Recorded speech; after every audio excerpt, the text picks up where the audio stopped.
I used to work with ITC Hotels and had the dubious distinction of being posted in Kalapani, it's called Blackwaters, in a place called Andaman Nicobar Islands. And I was a general manager of a small hotel there. I was a typical hotelier. And a month after I landed up there, I got a call from the Commander-in-Chief of Navy. And he said, Niranjan, you must do something about the cardboard lunchbox which are littering the island.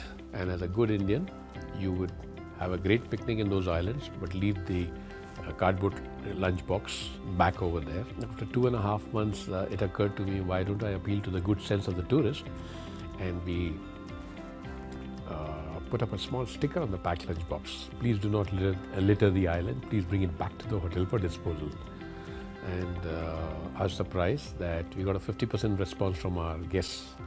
But I was not happy with 50% response. I wanted a 100% response. So I told my food and beverage manager to shift from cardboard packed lunchbox to steel tiffin box. So now if a guest did not bring his steel tiffin box, we charge them 500 rupees. But you'll be happy to know that we never raised the bill for 500 rupees. And that small initiative of first putting the sticker and then eliminating the use of cardboard packed lunchbox was appreciated by the local administration. And perhaps our hotel's goodwill moved from -10 to +10 because we promised and we performed. And that led to my journey in sustainable development. And we started connecting our business processes with nature. I was surrounded by nature. Then once I asked my chef, what did he do with the spent cooking oil? So he said it goes in the sea. I said, no, we must do something so that our oil does not go into the sea. So my chef came out with a good idea. He said, okay, we'll convert our spent cooking oil into soap. So we converted our spent cooking oil into soap, and that soap we use for our washing utensils. And this idea germinated into something larger because when I was in headquarters, I traveled to Chennai and I requested my Chennai hotel to give the spent cooking oil to Indian Railways, and they ran small engines with biodiesel, right? And similarly, we did the same thing in our Delhi hotel. And today, there's a law as per FSSAI, Food Safety Standards Authority of India, that all hotels and restaurants will give their spent cooking oil, which is being converted into biodiesel and is used by autos and to operate other vehicles.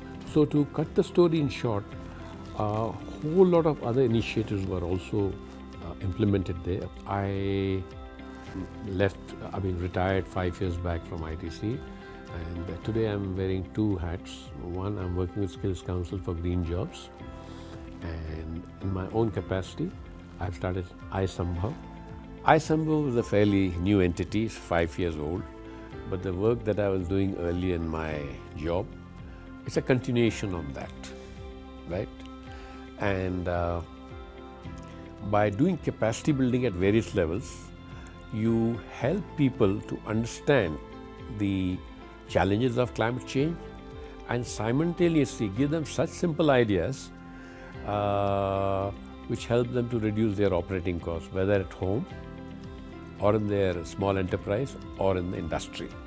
So these are the measures that we need to take, and I'm glad that US Green Build is trying to raise the bar of various stakeholders to mainstream this subject. And I firmly believe that the approach that we need to take to conserve resources should be no-cost strategy, low-cost strategy, and then investment-led strategy. My request is that the principles of green building has to be demystified and must be known to the local mason, carpenter, and electricians.